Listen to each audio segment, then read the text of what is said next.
అందరికీ నమస్కారం. నేను మీ ఎంపీసీ ఫ్రెండ్ని. ముఖ్యంగా తెలివైన తల్లిదండ్రులకి, తెలివైన వాళ్ళం అనుకుంటున్న తల్లిదండ్రులకి అందరికీ ఈరోజు వీడియోలోకి స్వాగతం. వెనకటికి మన పెద్దవాళ్ళు ఒక సామెత చెప్పేవాళ్ళు. ఏమీ తెలియని వాడు ఏకాదశి రోజు చనిపోయాడు, అన్నీ తెలిసినవాడు అమావాస్య రోజు చనిపోయాడని. ఇప్పుడు దాదాపుగా మన సొసైటీలో చాలామంది తల్లిదండ్రుల పరిస్థితి ఇలానే ఉంది. ఈరోజు మనం వీడియోలో ఐఐటి ఫౌండేషన్ గురించి మాట్లాడుకుందాం. ఇది ఇప్పుడు ఎలా అయిపోయిందంటే, ప్రతి వ్యక్తి చేతిలో మొబైల్ ఫోన్ ఇవాళ ఎలా ఉందో, చిన్నదో పెద్దదో ప్రతి స్కూల్లో కూడా ఐఐటి ఫౌండేషన్ కోర్సెస్ అనేవి అలా ఏర్పడ్డాయి. వాస్తవానికి ఘోరమైన విషయం ఏంటంటే, ఐఐటి ఫౌండేషన్ని రన్ చేసే చాలా స్కూళ్ళల్లో అసలు ఐఐటీలు అంటే ఏంటి, మన దేశంలో ఎన్ని ఐఐటీలు ఉన్నాయి, వాటిల్లో ఎన్ని సీట్లు ఉంటాయి, దాని ఎగ్జామినేషన్ విధానం ఎలా ఉంటుంది, ఏది తెలియదు. కొన్ని స్కూళ్ళల్లో ఇది మీరు ఎలా చెప్పగలరని మీరు అడగచ్చు. నేను స్కూళ్ళ పేర్లు ప్రస్తావించను, కానీ ఖమ్మం జిల్లాలో, మళ్ళీ కరీంనగర్లో నేను వాళ్ళు ఐఐటి ఫౌండేషన్ గురించి చెబుతుంటే, అంటే అడ్వర్టైజ్ చేస్తుంటే, నేను వాళ్ళ ఏమన్నా వాళ్ళని రిసెప్షన్లో, అంటే దీని గురించి వచ్చే తల్లిదండ్రులకి ఎక్స్ప్లెయిన్ చేస్తున్న వ్యక్తులు ఉన్నారు. వాళ్ళ కాలేజ్ ప్రమోషన్ లేదా వాళ్ళ స్కూల్ ప్రమోషన్లో భాగంగా ఈ కోర్సుని తల్లిదండ్రులకి ఎక్స్ప్లెయిన్ చేస్తున్న కొంతమంది వాళ్ళ ఎంప్లాయీస్ని నేను అడగటం జరిగింది. ఏమండి ఐఐటి ఫౌండేషన్ అంటున్నారు, అసలు ఐఐటీలు అంటే ఏంటండి అని నేను అడిగాను. వాళ్ళు మాకు ఐఐటి గురించి తెలియదండి, ఇది ఐఐటి ఫౌండేషన్ మాత్రమే, ఐఐటీలు వేరే ఉంటాయి, ఐఐటీలు వేరు ఐఐటి ఫౌండేషన్ వేరండి అన్నారు. వాళ్ళు చిన్న ఎంప్లాయీస్, వాళ్ళతో ఆర్గ్యుమెంట్ చేయటం అనేది మూర్ఖుల యొక్క పని, మన పని అది కాదు. అంటే వాళ్ళకి తెలుసా లేదా, అంటే మేనేజ్మెంటు వాళ్ళకి కనీసం వాటి గురించిన విషయాలు కూడా పూర్తిగా తెలపకుండానే వచ్చే తల్లిదండ్రులకి ఐఐటి ఫౌండేషన్ గురించి ఎక్స్ప్లెయిన్ చేస్తున్నారు. ఇది నేను అన్ని స్కూళ్ళల్లో అనట్లేదు, నేను ఒక 3-4 స్కూళ్ళల్లో తిరిగి నేను తెలుసుకున్న విషయం మీకు చెప్తున్నాను. బహుశా కొన్ని స్కూళ్ళల్లో కూడా ఇది ఉండే ఉంటుంది. సరే, వాళ్ళకి తెలియనివ్వండి, తెలియకపోనివ్వండి, తెలిసినా తెలియకపోయినా మనకు వచ్చే అవుట్పుట్ మాత్రం ఒకటే. మనం ఇవాళ ఖచ్చితంగా దీన్ని ఒక క్రిటికల్ అనాలిసిస్ చేద్దాం. అసలు ఐఐటి ఫౌండేషన్స్ ఎందుకు స్కూళ్ళల్లో ఇలా పుట్టుకొచ్చినాయి? చిన్న చిన్న స్కూళ్ళలో, లో బడ్జెట్, చిన్న మన ఇళ్ల మధ్యలో పెట్టుకునే చిన్న స్కూళ్ళ దగ్గర నుంచి పెద్ద పెద్ద కార్పొరేట్ స్కూళ్ళ వరకు కూడా ఐఐటి ఫౌండేషన్ అనే ఒక బ్యానర్ పెట్టకపోతే ఇవాళ తల్లిదండ్రులు పిల్లల్ని ఆ స్కూళ్ళల్లో చేర్పించే పరిస్థితి లేదు. ఇది ఎవరి తప్పని మనం స్కూళ్ళ మేనేజ్మెంట్లని అడిగితే, కొంతమంది మిత్రులు, కొంచెం దగ్గర సన్నిహితులను అడిగినప్పుడు తల్లిదండ్రులు కోరుకుంటున్నారు కాబట్టి మనం చేయక తప్పట్లేదంటారు. అంటే వాళ్ళని అడిగితే తప్పు తల్లిదండ్రులదని, తల్లిదండ్రులను అడిగితే తప్పు వాళ్ళదని, రెండు వైపులా ఒకళ్ళ మీద ఒకళ్ళు నెట్టుకుంటున్నారు తప్ప దీన్ని మార్చే ప్రయత్నం చేయట్లేదు. ఐఐటి ఫౌండేషన్ అనే పదం యాక్చువల్గా మన రెగ్యులర్ కరిక్యులంలో భాగమే. ఇది వేరుగా చెబుతున్నామని, వేరుగా దీనికి వేరే క్లాసెస్ చెప్తామని, దీనికి వేరే మెటీరియల్ వాడుతున్నామని ప్రచారం చేసుకుంటున్న స్కూళ్ళన్నీ కూడా దాదాపుగా పేరెంట్స్ని మోసం చేస్తున్నట్టే. ఎందుకు నేను ఈ మాట అంటున్నానంటే, ఐఐటి ఎగ్జామినేషన్ గురించి కనుక మీరు తల్లిదండ్రులకి అసలు మినిమం అవగాహన, మీరు ఐఐటి ఎగ్జామ్ గురించి కంప్లీట్ నాలెడ్జ్ తెలుసుకోకపోయినా పర్లేదు, కానీ అసలు ఐఐటి ఎగ్జామ్ ఎలా జరుగుతుందని కనుక మీకు తెలిస్తే మీరు పొరపాటును కూడా పిల్లల్ని తీసుకుపోయి ఆ సుడిగుండంలో పడేయరు. ఐఐటి ఎగ్జామ్ మన భారతదేశంలోనే అత్యంత ప్రఖ్యాతి పొందిన పరీక్ష. మన భారతదేశంలో కాదండి, మన ఐఐటి పేపర్ని, క్వశ్చన్ పేపర్ని చాలా పెద్ద పెద్ద యూనివర్సిటీలు, మసాచ్యుసెట్స్ యూనివర్సిటీ కావచ్చు, వేరే దేశాల్లోని యూనివర్సిటీ ప్రొఫెసర్లు కూడా పేపర్ యొక్క డిఫికల్టీ లెవెల్ని చూసి ఆశ్చర్యపోయారు. ఈజీ క్వశ్చన్స్, డిఫికల్ట్ క్వశ్చన్స్ ఒక కంబైన్డ్గా ఉంటుంది ఆ క్వశ్చన్ పేపర్. కానీ ఆ డిఫికల్టీ స్థాయిని చూసి అసలు పిల్లలు దీన్ని సాల్వ్ చేస్తారా అని ఆశ్చర్యపోయిన ప్రొఫెసర్లు ఉన్నారు. మీరు యూట్యూబ్లో కొడితే చాలా చోట్ల, నేను అన్నదేమి నా సొంతంగా చెప్తున్నది కాదండి, మీరు యూట్యూబ్లో సెర్చ్ చేయండి, వేరే ప్రొఫెసర్స్ మన ఐఐటి ఎగ్జామ్స్ గురించి ఏమన్నారు అనేది మనకు ఉంటుంది. కానీ అద్భుతం ఏంటో తెలుసా, వాళ్ళు డిఫికల్టీ అనుకున్న క్వశ్చన్స్ని కూడా సాల్వ్ చేసే పిల్లలు మన భారతదేశంలో ఉన్నారు. మరి వాళ్ళు ఎలా తయారయ్యారు? వాళ్ళు స్కూల్ స్థాయిలో 6వ తరగతి నుంచి, ఇప్పుడు ఇంకా వికృతం ఏంటంటే 3వ తరగతి నుంచే ఐఐటి ఫౌండేషన్లు చదివారా? చదివితే అది సాధ్యమవుతుందా? చదవకపోతే ఇది సాధ్యమవుతుందా? దీన్ని మనం అనాలిసిస్ చేయాలి. నేను మీ ముందు ఒక పర్ఫెక్ట్ అనాలిసిస్ని మీ ముందు పెడుతున్నాను. నేనేమి 4 గోడల మధ్యలో చెప్తున్న విషయం కాదు, ఇది ఓపెన్గా సోషల్ మీడియాలో పెడుతున్నాను. పెద్ద పెద్ద మేధావుల దగ్గరికి పోవచ్చు, నా దాంట్లో తప్పుంటే నన్ను నిందించవచ్చు, నన్ను విమర్శించవచ్చు. కాబట్టి సోషల్ మీడియాలో నేను ఒక మాట మాట్లాడుతున్నానంటే నేను ఒళ్ళు దగ్గర పెట్టుకొని పూర్తిగా తెలుసుకున్న తర్వాతనే మాట్లాడాలన్న మినిమం విచక్షణ నాకు ఉంటుంది. నేను ఆలోచించే మాట్లాడతాను. కాబట్టి ఐఐటి ఫౌండేషన్ అనేది పక్కన పెడితే ఐఐటి ఎగ్జామ్ గురించి మీకు ఇప్పుడు చెప్పాను కదా. మన రెగ్యులర్ కరిక్యులంలో అంటే 6th నుంచి 10th వరకు తీసుకుందాం. మన టెక్స్ట్ బుక్స్ ఏవైతే ఉన్నాయో పిల్లల యొక్క నాలెడ్జ్, పిల్లల యొక్క వయస్సు, వాళ్ళు ఏ వయసు వాళ్ళు, ఆ వయసుకి ఏ నాలెడ్జ్ని మనం వాళ్ళలోకి ఇవ్వాలి అని ఆలోచించి డిజైన్ చేసినవి మన టెక్స్ట్ బుక్స్. మన టెక్స్ట్ బుక్స్లో ఇప్పుడు ఒక లెసన్ తీసుకున్నాం అనుకోండి, మ్యాథమెటిక్స్లో ఒక చాప్టర్ తీసుకున్నాం, లీనియర్ ఈక్వేషన్స్ తీసుకున్నాం. కొద్దిగా గొప్ప మ్యాథమెటిక్స్ సైన్స్ల మీద అవగాహన ఉన్న ఎడ్యుకేషనల్ పేరెంట్స్ ఉంటే మీకు నేను చెప్పేది అర్థమవుతుంది. ఒక లీనియర్ ఈక్వేషన్స్ చాప్టర్ తీసుకున్నాను. లీనియర్ ఈక్వేషన్స్ అనేది దాదాపుగా 6th నుంచి మొదలవుతుంది. 7th, 8th, 9th, 10th, inter వరకు కూడా దాని లెవెల్ పెంచుకుంటూ మనకి పెట్టడం జరిగింది. ఇప్పుడు ఐఐటి ఫౌండేషన్ దాదాపుగా మెటీరియల్స్ అని ప్రైవేట్ స్కూల్ వాళ్ళు ఐఐటి ఫౌండేషన్ మెటీరియల్స్ అని మీకు చూపిస్తున్నారు. దాని గురించి ఇంకా ఎక్కువ చెప్తే అసలు ఈ వీడియో ఎన్ని గంటలైనా సరిపోతుంది. వికృతం, చాలా ఘోరమైన మెటీరియల్స్. 6th క్లాస్లోనే ట్రిగనామెట్రీ, ఇంటిగ్రేషన్స్, డిఫరెన్షియేషన్స్ పరిచయం చేస్తున్న వికృత మెటీరియల్స్ని వాడుతున్న స్కూల్స్ చాలా ఉన్నాయి. నేను ఒక్క మాట కఠినంగా చెప్తాను, మీకు ఇది మీ మనసుకి బాధ అనిపించినా కూడా ఈ నిజాన్ని మీరు ఒప్పుకోవాలి. ఒక నది ఉధృతంగా ప్రవహిస్తుంది. ఎంత ఉధృతంగా ప్రవహిస్తుందంటే అది తన ప్రవాహంలో కొండల్ని, గుట్టల్ని, చెట్టుల్ని, పుట్టల్ని ఏవిటిని వదిలిపెట్టకుండా అన్నిటినీ తనలోకి లాక్కుంటూ ఒక ప్రచండ వరదలాగా ప్రవహిస్తుంది. ఒక ఉధృతంగా విలయ తాండవం చేస్తున్న ఒక నది ప్రవాహం, ఇంకా దానికి తోడు సుడులు తిరుగుతున్నాయి ఆ నది. ఆ నదిలోకి మన పసిపిల్లల్ని ఈత నేర్చుకోమని మన చేత్తోనే మనం తోసామనుకోండి, ఇది ఎంత వికృతమైన చేష్టితం మీరు ఒక్కసారి ఆలోచించండి. అరే నాన్న నువ్వు ఈత నేర్చుకోరా అని మన చేతులతోనే, మన సాక్షాత్తు మన పెంచిన ఈ చేతులతోనే ఆ పసిపిల్లల్ని ఆ సుడులులోకి తోసాము అంటే ఆ తల్లిదండ్రుల్ని తెలివైన వాళ్ళనాలా, మూర్ఖులు అనాలా, ఇంకా తెలుగులో ఏమైనా కఠినమైన పదాలు ఉంటే వాడాలా? ఎంత వికృతమైన చేష్టితమో మీరు ఆలోచించండి. పిల్లల యొక్క న్యాచురల్ ఎబిలిటీస్ అన్నీ దెబ్బతింటాయి. పిల్లలు రేపు భవిష్యత్తులో సమస్యల పట్ల గట్టిగా నిలబడలేరు. పెద్దవాళ్ళందరికీ తెలుసు, మనం ఒక కుటుంబాన్ని నడుపుతున్నామంటే ఎన్ని ఒడిదుడుకుల్ని మనం ఎదుర్కొంటాం, ఎన్ని మానసిక సంఘర్షణలని మనం తట్టుకొని నిలబడతాం. మన గుండె ఎంత తట్టుకొని నిలబడుతుంది. మనం ఎన్నిటితో పోరాడుతూ మనం రోజు మన ఫ్యామిలీ కోసం మనం కష్టపడతాం. ఎన్ని అవమానాలు భరించాల్సి వస్తుంది. అప్పులు, తప్పులు, తిప్పలు ఇవన్నీ కూడా మన జీవితంలో భాగమే. వీటన్నిటిని తట్టుకుంటూ మనిషి ముందుకి నడవటం అనేది ఒక ప్రాథమిక చర్య. ఇది రావాలి, మొట్టమొదట మనిషికి రావాల్సింది ఇది. ఈ తర్వాతనే ఇంకా మిగిలినవన్నీ. ఈ ప్రాథమిక స్కిల్ ఏదైతే ఉందో అది పిల్లల్లో దెబ్బతింటుంది. మనం తట్టుకున్నట్టుగా మన పిల్లలు తట్టుకోలేరు. సెన్సిటివ్గా తయారవుతారు. ఒక మాట అంటే పడరు. ఏదైనా సాధించలేకపోయామంటే వాళ్ళు కృంగిపోయి ఎన్నో రకాల విపరీతమైన చర్యలు చేయడానికి అవకాశం ఉంది. మనం వింటున్నవే కదండి ఇవన్నీ. పిల్లలు ఎంతమంది సూసైడ్లు చేసుకుంటున్నారు. సో ఇవన్నీ ఎందుకు జరుగుతున్నాయంటే పిల్లలు పెరిగేటప్పుడే ఆల్రౌండ్ డెవలప్మెంట్తో పెరగట్లేదు.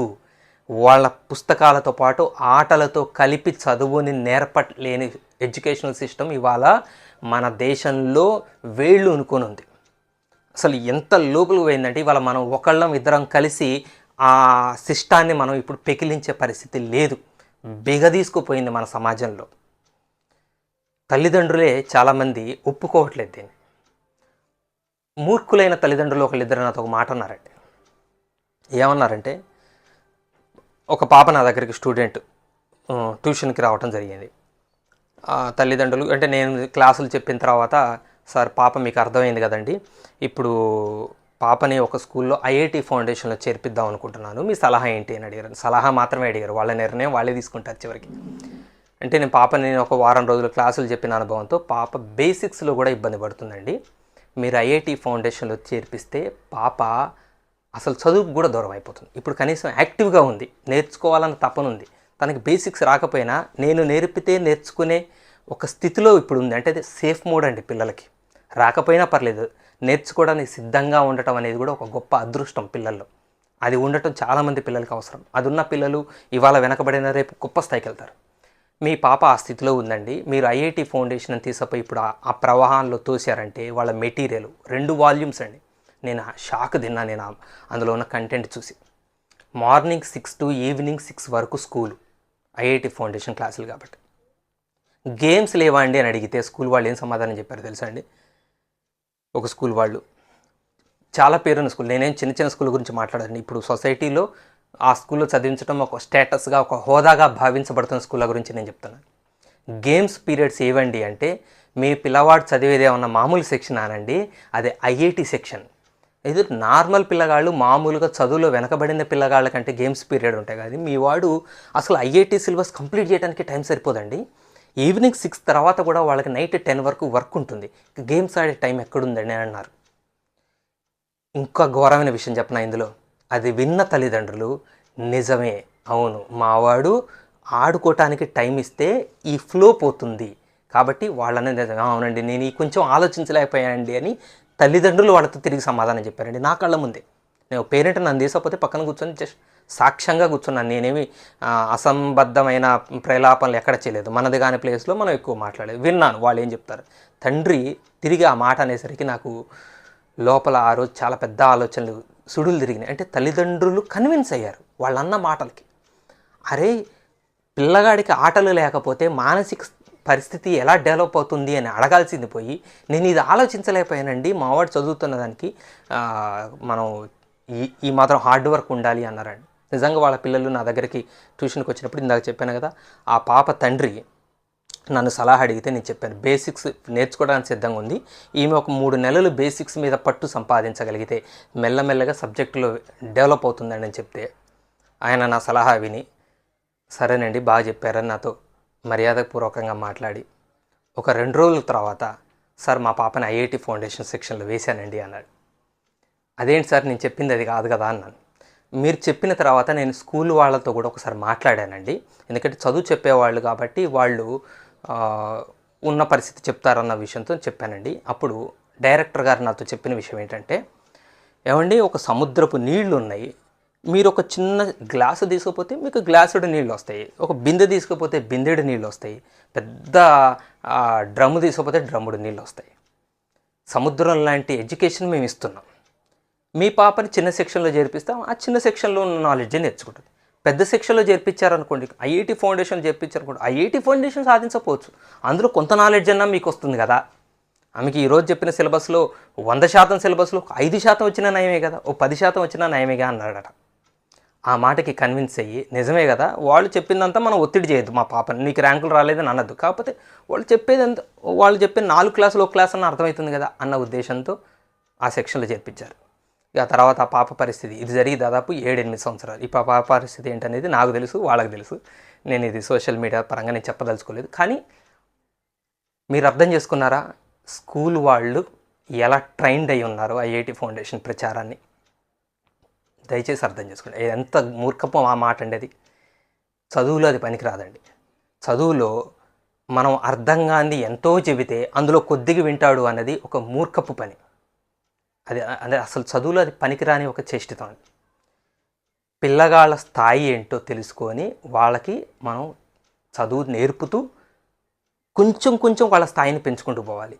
ఎక్కడైనా వాళ్ళు సఫర్ అవుతున్నారు అంటే అక్కడికి మనం వాళ్ళకి ఇస్తున్న ఇన్పుట్ని ఆపాలి. ఎట్లయితే డాక్టర్లు కనుక డోస్ పేషెంట్ యొక్క రియాక్షన్ని బట్టి పెంచుతూ ఉంటారు. పేషెంట్ విగరస్గా రియాక్ట్ అయితే ఆ డోస్ పెంచడం ఆపేస్తారు. ఎందుకంటే ఇదేదో వికృతమైన పరిస్థితి నెలకొనేలాగా ఉంది కాబట్టి డోసు తగ్గించడం వల్ల, లేదా ఆపేస్తారు ఆ డోసు కాదు, ఎందుకంటే పై డోసు ఇవ్వరు. ఎలా అయితే డాక్టర్ పేషెంట్ యొక్క పరిస్థితిని బట్టి డోస్, అందరికీ ఒకే రకమైన డోస్ ఇవ్వండి. ఒకరికి 200 mg ఇస్తే ఇంకొకరికి 500 mg ఇస్తాడు.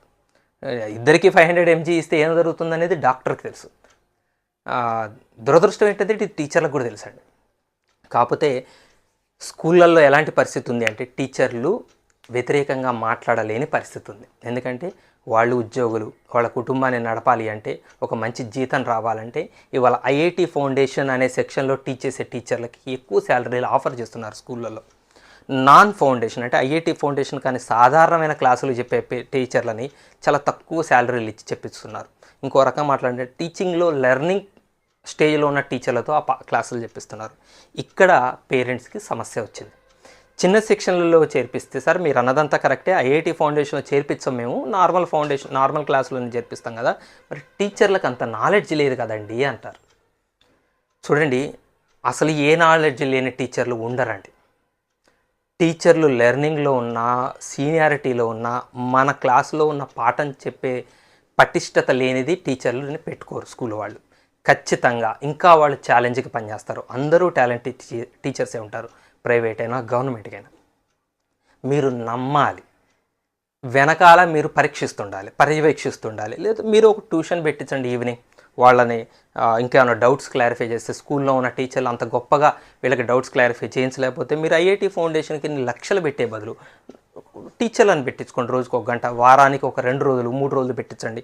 ప్రతిరోజు మళ్ళీ వాళ్ళని ఆటలకు దూరం చేయకండి. బ్యాలెన్స్డ్గా పిల్లల్ని మీరు పెంచకపోతే మీరు ఒక దశ తర్వాత, మీ అంకం ముగిసిన తర్వాత ఈ భూమి మీద తట్టుకోనే శక్తి పిల్లలకి మనం ఇయ్యలేని వాళ్ళం అవుతాము. ఇది మనం చేసే ఒక రకంగా చెప్పాలంటే మన చేతులు మనం చేసే ఒక పాపం. భగవంతుడు ఖచ్చితంగా దీన్ని పాపం అనే నిర్వచిస్తాడు. పిల్లలకి మనం ఇవ్వాల్సింది ఇవ్వకుండా వాడికి మన చేతులతోనే మనం విషం కలిపి తాగిపిస్తే ఎలా ఉంటుందో, లేదా ఇందాక నేను చెప్పినప్పుడు సుడులు తిరిగే నదిలోకి పిల్లల్ని తోస్తే ఎలాంటి పాపం తగులుతుందో, దాదాపుగా తల్లిదండ్రులకి అలాంటి పాపమే తగులుతుంది. దయచేసి వాళ్ళ భవిష్యత్తుల్ని మీరు తుంచేయకండి. పిల్లల్ని అందులో చేర్పించిన తర్వాత వాళ్ళు నాలెడ్జ్ గెయిన్ చేసినా గెయిన్ చేయకపోయినా జీవితంలో నిలబడతారా లేదా అన్నది మీరు ఆలోచించండి. మీ యొక్క ముఖ్యమైన విషయం అదే కదా, మీ అల్టిమేట్ గోల్ అదే కదండి. ఇది మీరు ముఖ్యంగా ఆలోచించండి. తరువాత, సార్ ఐఐటి ఫౌండేషన్ అన్నీ ఫేకేనా అని మీరు అడగచ్చున్నాను. లేదండి. ఐఐటి ఫౌండేషన్లో ఇప్పుడు మీరు చూడండి, ఒక రకమైన ఐఐటి ఫౌండేషన్ ఉంటుంది. ఇది అరుదు, నాకు ఎక్కడ కనపడలేదు. వాస్తవంగా నా మైండ్లో ఒక డ్రీమ్ ఉంది నాకు, అలాంటిది నేను కూడా ఒకటి నిర్మించి నడిపించాలని, కానీ ఆర్థిక శక్తి నాకు అంత లేదు. మనసులోనే అది నిలబడిపోయింది. ఏంటంటే ఇప్పుడు ఐఐటి ఎగ్జామ్ గురించి మనం మాట్లాడదాం ఒక్క మాట. ఐఐటి ఎగ్జామ్లో ఏమడుగుతాడో తెలుసండి, ఈ సబ్జెక్ట్ నాలెడ్జ్ ఉన్న వాళ్ళకైతే నేను చెప్పేది అర్థమవుతుంది. ఇంటిగ్రేషన్స్ టాపిక్ని తీసుకొచ్చి జామెట్రీలో అడుగుతాడు. జామెట్రీ చాప్టర్, కానీ క్వశ్చను క్యాలిక్యులస్తో లింక్ చేస్తాడు. మ్యాట్రిసెస్ని తీసుకొచ్చి ఫంక్షన్స్లో అడుగుతారు. అంటే చాప్టర్లకి మధ్య ఇంటర్లింక్ కలుపుతారు. అంటే పిల్లలని ఎలా టెస్ట్ చేస్తున్నారు. ఇంటర్మీడియట్ మనకి 6th క్లాస్ వాళ్ళకి ఇంటర్మీడియట్ చెప్తున్నప్పుడు మరి ఇంటర్మీడియట్ వాళ్ళకి డిగ్రీయో పీజీయో చెప్పాలి కదండి, లేదా పిహెచ్డీ సబ్జెక్ట్ చెప్పాలి కదా, చెప్పారు కదా. మరి ఇంటర్మీడియట్ వాళ్ళు ఇంటర్మీడియటే నేర్చుకుంటున్నారు. ఆ ఇంటర్లో నేర్చుకునేది నువ్వు 6వ తరగతిలో నేర్చుకొని ఇక ప్రాక్టీస్ ఐఐటి అంటే అది చాలా పెద్ద, దాన్ని ఏమంటారంటే ఒక పిచ్చివాడి పని, పిచ్చివాడి చేష్టితమవుతుంది. అది ఒక పిచ్చివాడి చేతిలో రాయి అవుతుందండి ఆ చదువు. అది అసలు నవ్వుతారు. అంటే విద్యావంతులు కనుక నిజమైన ఎడ్యుకేషనిస్ట్ ఆ పరిస్థితిని చూసి జాలి పడటమో నవ్వటమో చేసి ఊరుకుంటారు. ఎందుకంటే మూర్ఖపు తల్లిదండ్రులకి చెప్పే పరిస్థితి కూడా ఉండదు. కాకపోతే ఏమీ తెలియని కొంతమంది అమాయకులు మాత్రం ఖచ్చితంగా ఈ విషయం తెలుసుకొని ముందుకు నడుపుతారన్న నమ్మకంతో నేను ఈ విషయం చెప్తున్నాను. కొంతమంది పిల్లలు సహజంగానే హై ఐక్యూ లెవెల్లో పుడతారు. వాళ్ళు వాళ్ళ వయసుకి మించి చాలా హయ్యర్ లెవెల్ ఎడ్యుకేషన్ని తీసుకోవటానికి సిద్ధంగా ఉంటారు. మీరు యూట్యూబ్లో కొడితే వండర్ కిడ్స్ చాలామంది ఉన్నారు. వాళ్ళ ఐక్యూ లెవెల్స్ చాలా హై లెవెల్ ఉంటాయి. వాళ్ళు చదివేది 6th 7th, వాళ్ళు 10th క్లాస్కి పాఠాలు చెప్తారు, 10th క్లాస్ సబ్జెక్ట్ నేర్చుకుంటారు, ఇంటర్. మీరు చాలామంది ఉన్నారండి, నేను పేర్లు ప్రత్యేకంగా చెప్పాల్సిన అవసరం లేదు. అది పిల్లల యొక్క జన్మతహా వచ్చే ఐక్యూ లెవెల్. కొద్దిమంది పిల్లలు తల్లిదండ్రులు ఎడ్యుకేషనలిస్ట్ అయ్యండి, ముఖ్యంగా టీచర్లు అయ్యున్న ఉంటే ఇంట్లో వాళ్ళ మీద ఎక్కువ శ్రద్ధ పెట్టడం, పిల్లల్ని బాగా చదివించడం, ఇంటికి వచ్చాక పిల్లలకి డౌట్స్ క్లారిఫై చేయడం, వాళ్ళతో మాట్లాడటం, వాళ్ళతో ఒక పాజిటివ్ దృక్పథాన్ని ఏర్పరచడం, వాళ్ళని బ్యాలెన్స్ చేయటం, చదువులో ఒత్తిడి అవుతున్నప్పుడు ఒక ఆటలో మీరు చూడండి ఐఐటి ర్యాంక్స్ కొట్టిన చాలామంది పిల్లలు మాకు ఏదో ఒక గేమ్ ఆడటం హాబీ అంటారు. బ్యాడ్మింటన్ కావచ్చు, క్రికెట్ కావచ్చు, సింగింగ్ కావచ్చు, ఏదో ఒక అదర్ కో కరిక్యులర్ యాక్టివిటీ హాబీగా ఉంటుందంటారు. ఇది చాలా అవసరం. అసలు ఆ ఫార్ములా మీకు చెప్పేవాళ్ళు కూడా అరుదు. కొంతమంది తల్లిదండ్రులు ఈ జాగ్రత్త తీసుకుంటారు. వాడిని వేరే ఒక దాంట్లో పెట్టడం, ఒత్తిడి పోగొట్టే మార్గాలండి అవి. హెల్త్ కేర్ తీసుకోవడం, ఫుడ్, సరైన ఫుడ్, ఇలాంటి కేర్ తీసుకుంటూ కొద్దిమంది పిల్లలు ఆ రకంగా కూడా ఐఐటి ర్యాంకులు కొడతారు. కానీ పేరు మోసిన కార్పొరేట్ ఎడ్యుకేషన్స్లో ఉండే ఐఐటి ఫౌండేషన్ మెటీరియల్ చదివి ఐఐటి ర్యాంకులు కొట్టడం అనేది అది జరిగే ప్రాసెస్ ఎట్టి పరిస్థితులు కాదు. అది అసలు 100కి 100% వైప్ అవుట్. మెటీరియల్ స్టాండర్డ్గా ఉంటాయి, కానీ అది అందరి పిల్లలకి వర్తించేది కాదు. అతి కొద్ది అంటే లక్షల్లో ఒక 5గురికి 4గురికి లేదా ఒక 10 మంది లోపు పిల్లలకి మాత్రమే వర్తించేది ఆ ఎడ్యుకేషన్. మిగిలిన ఎంతమంది పిల్లలు నలుగుతున్నారో నా దగ్గరకు వచ్చే తల్లిదండ్రులు పిల్లల్ని నేను మాట్లాడుతూ గుండె కదిలిపోయిన ఎన్నో సన్నివేశాలని నేను లోపల తలుచుకుంటూ మీకు బయటికి ఈ మాటలు చెప్తున్నాను. నేను ఉత్తగా నా నోటితో చెప్తున్న మాటలు కావివి. నా లోపల ఆ సన్నివేశాలు గుర్తుకొస్తూ అవి నేను రివైజ్ చేసుకుంటూ నేను చెప్తున్న మాటలు అవి. వాళ్ళ బాధలు తీర్చలేనివి. ఒక స్థాయి దాటిన తర్వాత, 10th దాటిన తర్వాత, ఇంటర్ దాటిన తర్వాత ఒత్తిడిలోకి పోయిన పిల్లగాడినిగా మనం బేసిక్స్ నుంచి చదివించలేం. చదివే తప్ప వేరే మార్గం లేదు. వేరే ఆస్తులు లేని ఎంతమంది తల్లిదండ్రులు ఉన్నారు. అలా అన్యాయం అయిపోయిన పిల్లలు చాలామంది ఉన్నారు. కొంతమంది తల్లిదండ్రులకి దుఃఖాన్ని మిగిల్చి వెళ్ళిపోయిన వాళ్ళు కూడా ఉన్నారు. ఆ తర్వాత బాధపడకూడదు అన్నది మీకు నేను చెప్తున్నది. సో ఐఐటి ఫౌండేషన్ ఎలా ఉండాలి అంటే, ఇప్పుడు 6th క్లాస్ పిల్లలు చదువుతున్నారు. 6th క్లాస్ చాప్టర్స్ ఉన్నాయి. మీరు చూడండి, 6th maths, 6th science, 6th social studies. Social కూడా వాళ్ళకి నాలెడ్జ్ ఉంటే రేపు సివిల్స్కి వాటికి కూడా ఇంట్రెస్ట్. వాళ్ళ ఇంట్రెస్ట్లు ఎలా ఉంటాయో మనకు తెలియదు కదండి. మన బలవంతంగా ఏది రుద్దకూడదు. ఇవి కాక ఆటల్లో టాలెంట్ ఉన్న వాళ్ళని అటువైపు కూడా ప్రోత్సహించాలి. ఈ మ్యాథ్స్, సైన్స్ ఈ బుక్స్ ఏవైతే ఉన్నాయో ఈ బుక్స్ మీద కంప్లీట్ పట్టు పిల్లగాడికి రావాలి. స్టూడెంట్కి ఆ పట్టు రావాలి. ఆ లెసన్కి సంబంధించిన ఫీల్ హార్ట్కి కనెక్ట్ అవ్వాలి. పెన్ను, పేపర్ ముట్టుకోకుండా మనం ఊరికే మనం పిల్లల్ని తీసుకుని బయటికి పోతుంటాం. షాపు పోతుంటాం, సౌత్ ఇండియా షాపింగ్ మాల్కి పోయాం, డ్రెస్ చూసాం, నాన్న ఇది డిస్కౌంట్ 10% అన్నాడు రా, దీని మీద 900 రూపీస్ ఉంది, ఎంత అవుతుందో చెప్పరా అని మనం ఊరికే సరదాగా వాడితో జోకులుగా ఇలా న్యాచురల్ లైఫ్లో ఉన్న ఎడ్యుకేషన్ని వాడి పుస్తకాల్లో ఉన్న ఎడ్యుకేషన్తో లింకప్ చేస్తూ మనం చదివిస్తే వాడేమవుతాడంటే సబ్జెక్ట్కి కనెక్ట్ అవుతాడు. మీరు చూడండి, ఒక విషయానికి కనెక్ట్ అయిన మనసు ఆ విషయాన్ని వదిలిపెట్టి రావడానికి ఇష్టపడదు, దాన్ని వదిలిపెట్టి ఉండటానికి ఇష్టపడదు. మీరు ఇది బహుశా చాలా వేరే విషయాల్లో మనం చూస్తుంటాం.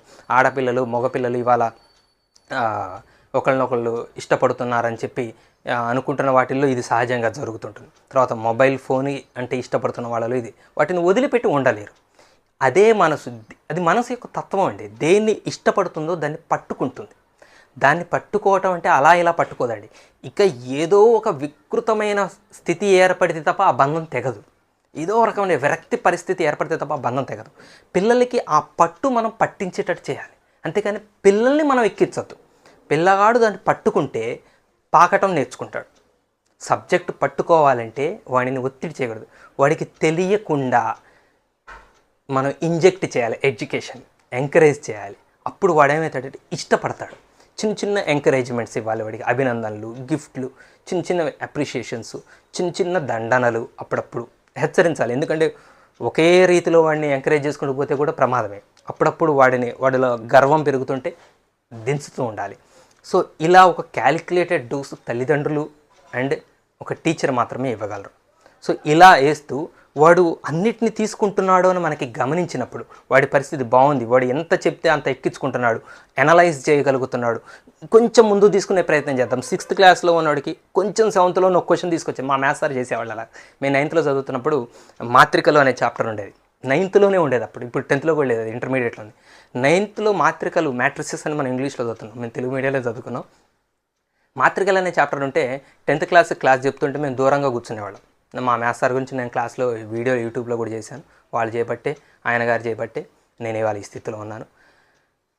ఆయన ఊరికే బోర్డు మీద బిట్ రాసి దూరం కూర్చున్న మమ్మల్ని మీరు ఎవరని చెప్పగలరా ఈ క్వశ్చన్కి ఆన్సర్ అనేవాడు. అది 10th క్లాస్ చాప్టర్. కాకపోతే చాప్టర్ మాకు కూడా ఉంది, మాకున్న బేసిక్సే వాళ్ళకు కూడా దాదాపు కొంచెం ఎక్కువ ఉంటుంది అంతే 10th. మేము వెంటనే అది చెప్పడం ఒక ఛాలెంజ్గా తీసుకున్నాం. ఎందుకంటే 10th క్లాస్ చెప్పామంటే అది ఒక గొప్ప ఏదో అచీవ్మెంట్గా ఫీల్ అయ్యి అలా ఆన్సర్ చెప్పగానే సారు వెంటనే 9th క్లాస్ వాళ్ళు 10th సబ్జెక్ట్ ఆన్సర్ చెప్పారు, వెరీ గుడ్ శభాష్ అనేవాళ్ళు. అది ఇప్పటికీ నేను మర్చిపోలేదు. అంటే ఆ మాట నా లోపల దగ్గర అది 2000 సంవత్సరం, అంటే 24 సంవత్సరాల క్రితం, 24 సంవత్సరాల క్రితం చదివిన చదువు, 25 సంవత్సరాల క్రితం చదివిన మాట లోపల ఉంది. అంటే ఒక టీచర్ ఇచ్చే అప్రిషియేషన్ యొక్క పవర్ ఎలా ఉంటుందో గుండెల మీద మీరు ఆలోచించండి. అలా సబ్జెక్టు మేము దగ్గరయ్యాం. వెంటనే ఇంకో రోజు కూడా సార్ అడుగుతాడేమో ఇంటి దగ్గర చదవటం మొదలుపెట్టారు.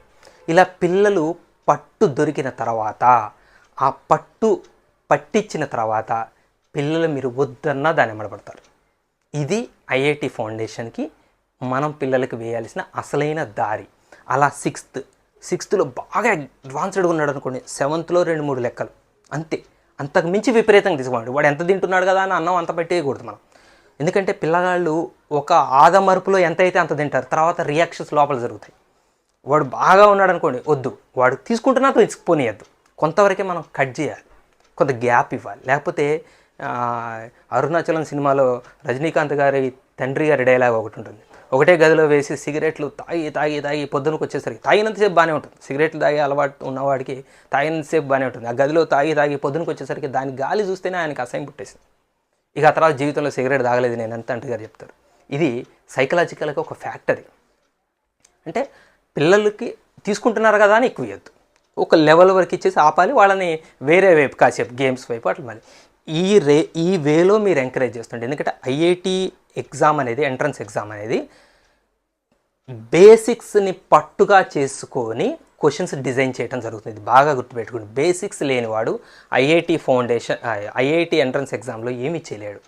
ఈ ఐఐటి ఫౌండేషన్ అనే స్కూల్ స్థాయిలో నేర్చుకుంటున్న చాలామంది 90% మంది పిల్లలకి బేసిక్స్ లేకుండా మెటీరియల్లోని క్వశ్చన్స్ పట్టడం, వారం ఎండింగ్లో ఒక టెస్ట్ అంటే ఏదో రాయటం, టెక్స్ట్ బుక్లో ఉన్న బిట్సే యాజ్ ఇట్ ఈస్ ఇస్తారు, అవే ఆప్షన్స్ ఉంటాయి, రాయటం, వీడు ఫస్ట్ అంటాం, వాడిది పొంగిపోవటం, ఇక అది వర్ణనాతీతం. అది జరుగుతున్నది ఒక పెద్ద వైట్ కాలర్ ఫ్రాడ్. అది దయచేసి మీరు తల్లిదండ్రులు ఒక్కళ్ళుగా మార్చలేరు ఈ పరిస్థితి. ఎందుకంటే ఇదంతా అర్థం చేసుకున్న తండ్రి తన పిల్లగాడిని నాన్ ఫౌండేషన్ వేస్తే వేరే సైకలాజికల్ ఫ్యాక్టర్స్ వస్తాయి. ఇప్పుడు చాలా స్కూళ్ళల్లో మేనేజ్మెంట్ ఏం చేస్తున్నారంటే పిల్లల్ని సైకలాజికల్గా కార్నర్ చేస్తున్నారు. అరే నువ్వేంట్రా నాన్ ఫౌండేషన్లో చేరావు, నీ టాలెంట్కి ఫౌండేషన్లో కదా నువ్వు ఉండాల్సింది, మీ డాడీకి చెప్పపోయావా, ఫౌండేషన్లో ఎట్లుంటుంది అనుకుంటున్నారా, పెద్ద వాళ్ళు చదువుతారు, ఇక్కడ చదివే వాళ్ళందరూ అంటే పిల్లల మైండ్లోకి వర్డ్స్ ఎక్కిస్తారు. పిల్లలు ఇంటికి వచ్చిన తర్వాత తల్లిదండ్రుల దగ్గర మారం చేస్తారు, లేదా వాడి ఫ్రెండ్ని జాయిన్ చేపిస్తారు. అరే నీ ఫ్రెండ్ రా, వాడు క్లోజ్ ఫ్రెండ్ అక్కడ ఉన్నాడు, నువ్వోవేంట్రా అంటే. ఈ పరిస్థితి సైకలాజికల్గా తల్లిదండ్రులు కూడా అంటారు, పిల్లల్ని అంటారు. ఇలా చేయటం వల్ల ఏమవుతుందంటే తల్లిదండ్రులు ఏం చేయలేక పిల్లలు మారం చేస్తారు. ఇంత విషయం పిల్లలు వినలేరు కదండి, వాళ్ళ మనసులకు అర్థం కావు కదా, తీసుకుపోయి చేర్పిస్తున్నారు. కాబట్టి దయచేసి ఇది ఒక తండ్రిగా ఏమీ చేయలేని పరిస్థితిలో ఇవాళ మనం వేళ్ళు ఆల్రెడీ చాలా లోతులకి స్ప్రెడ్ అయ్యాను. దీన్ని కూకటి వేళ్లతో పీకి వేయాలంటే చాలామంది కలిసి ఐకమత్యంగా ముందుకు అడుగు వేసి ఐఐటి ఫౌండేషన్ని ఖండించాలి. లేదా ఐఐటి ఫౌండేషన్ అంటూ ఉంటే ఈ విధంగా ఉండాలి, ఎడ్యుకేషన్లో ఎంకరేజ్మెంట్స్తో ఉంటూ ఉండాలి. గవర్నమెంటే బ్యాన్ చేసిందండి, ప్రైవేట్ స్కూల్ ఏవి కూడా వాళ్ళ ఓన్ మెటీరియల్స్ ప్రింట్ చేసి చదువులు చెప్పకూడదని. ఇవాళ వింటున్నది ఎవరు వింటున్నారు? వాళ్ళ ఓన్ నేమ్తో మెటీరియల్ ప్రింట్ చేసి వాటిని 5 నుంచి 10,000కి అమ్ముతున్నారు. పెద్ద హైదరాబాద్ లాంటి కార్పొరేట్ అవి 15,000 దాకా ఉంటున్నారు. మీకు ఇంకో విషయం తెలుసా, 9th 10th స్టాండర్డ్ వాళ్ళకి అసలు వాళ్ళు కొనిపించిన ఐఐటి ఫౌండేషన్లో ఉన్న మెటీరియల్లో సగం చాప్టర్లు కూడా చెప్పరు. ఎందుకంటే 10th వచ్చేసేవి ఇది చాలు, 10th స్టార్ట్ చేద్దామని 9thలోనే 10th స్టార్ట్ చేస్తున్నారు. ఇది ఇంకొక వికృతమైన, అసలు ఎన్ని మాట్లాడుకున్నా కూడా మనం ఏం చేయలేని పరిస్థితిలో ఉన్నాం. తల్లిదండ్రులందరూ ఐకమత్యంగా దీన్ని ఎదుర్కోవాలి. ఐఐటి ఫౌండేషన్ మెటీరియల్ చూడండి, మిమ్మల్ని టీచర్లు పిలిచి మీ బాబుని ఐఐటి ఫౌండేషన్ చేర్పిందండి, మీరు ఒకసారి మెటీరియల్ చూడండి. 6th క్లాస్ వాడికి ట్రిగనామెట్రీ ఎందుకండి అని అడగండి. లేదు, ఒక సంవత్సరం తర్వాత 6th క్లాస్లో వాడు ఐఐటి అంతా చదివాక అసలు వాడికి 6th క్లాస్ పుస్తకంలో క్వశ్చన్స్ మీరు ఇచ్చి చూడండి, దాన్ని అటు ఇటు తిప్పి చూడండి, వాటిని చెప్పగలిగే స్థితిలో ఉన్నాడా? దాదాపుగా ఉండరు. ఐక్యూ లెవెల్స్ బాగా ఉన్న పిల్లలు తప్ప దాదాపుగా ఉండరు. అసలు హ్యాండ్ రైటింగే సరిగ్గా పూర్తి స్థాయిలో మెచ్యూర్డ్ కాని పిల్లలండి 6వ తరగతి పిల్లలంటే. వాళ్ళకి ఐఐటి ఫౌండేషన్ అనేది ఎంత భారం ఆలోచించండి. అతి సర్వత్రా వర్జయేత్ అంటారు పెద్దలు. కాబట్టి తల్లిదండ్రులు ఈ విషయం పట్ల అప్రమత్తతగా ఉండండి. ఇది మనం ప్రైవేట్ స్కూల్లో వాళ్ళని అనే పరిస్థితి లేదు. ఎందుకంటే చాలామంది టీచర్లు టాలెంటెడ్ టీచర్స్, మంచి టీచర్స్ ఉన్నారు. వాళ్ళు ఏం చేయలేని పరిస్థితి. ఎందుకంటే ఈ విషయాల పట్ల వాళ్ళు పోరాటం మొదలు పెడితే వాళ్ళ ఉద్యోగాలు పోతాయి, ఫ్యామిలీలు రోడ్డు మీదకి వస్తాయి. ఎక్కువ శాలరీతో ఉద్యోగం చేయాలని ఎవరైనా అనుకుంటారు. ఐఐటి ఫౌండేషన్లో క్లాసెస్ చెప్పగలిగితేనే వాళ్ళకి ఎక్కువ జీతాలు వస్తాయి. కాబట్టి వాళ్ళు దీని పట్ల వ్యతిరేకమైన ప్రచారం ఎట్టి పరిస్థితుల్లో చేయరు. వాళ్ళ మనసుల్లో ఉన్నప్పటికీ కూడా తప్పనిసరిగా చేసే టీచర్లు చాలామంది ఉన్నారు నా మిత్రులు. కాబట్టి మీరు ఆలోచించండి. పిల్లల్ని మీ చేతులతో మీరు ఐఐటి ఫౌండేషన్ అనే ఒక ఫ్రాడ్ బ్యానర్ కింద పిల్లల్ని నలపకండి. ఎందుకంటే నేను ఒక బయట వ్యక్తిని, యూట్యూబ్లో మీకు కనపడుతున్నాను, తర్వాత కనపడకపోవచ్చు. మీ పిల్లలు మీ ముందుంటారు, వాళ్ళ భవిష్యత్తు మీకు కనబడుతుంది. ఏదన్నా జరగరానిది జరిగితే బాధపడే గుండెలు మీవి. కాబట్టి ఇంత ఆర్ద్రతతో చెప్పిన నా మాటల్ని మీరు దయచేసి వింటారని భావిస్తూ మీ ఎంపీసీ ఫ్రెండ్.